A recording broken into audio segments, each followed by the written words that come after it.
is preserved 100%. Not only, it is the most preserved book ever in the whole entire world. Is that right, ChatGPT? Yes, that's right. The Quran is considered. What do you guys think? Wow, the land of make-believe.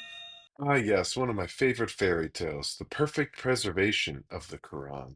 Let's see the Quran's perfect preservation in the first generation after Muhammad. Now, it's important to note that the Quran was never officially written down or collected during the time of Muhammad. When Abu Bakr wanted the Quran collected, Zayd ibn Thabit said, "How can you do something which Allah's apostle did not do?" The Quran was either memorized or parts of it were written down on palm stalks or stones. But the main form of preserving the Quran was through memorization through recitation, which is what the Quran means in Arabic. But after Muhammad passed away, the Quran was perfectly memorized and preserved, and no one disagreed, right? Wrong. No, not at all.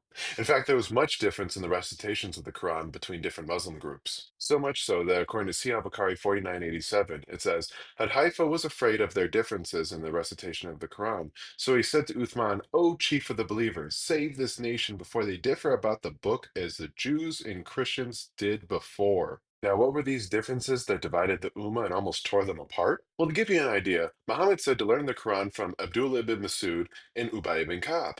However, Abdullah ibn Masud only had 111 chapters in his Quran, but Ubay ibn Ka'b had 116 chapters, but there are only 114 chapters in today's Quran. But even though Ubay ibn Ka'b was one of the best of the reciters, they were leaving out parts of what he recited, but he refused to leave anything out that he believed came from Muhammad. And Abdullah ibn Masud recited chapter 92, verse 3 of the Quran differently than how it's recited today. Yusuf Ali mentions in his commentary of chapter 33, verse 6 of the Quran, that Ubay ibn Ka'b added a whole extra clause to that verse, which doesn't exist in today's Quran.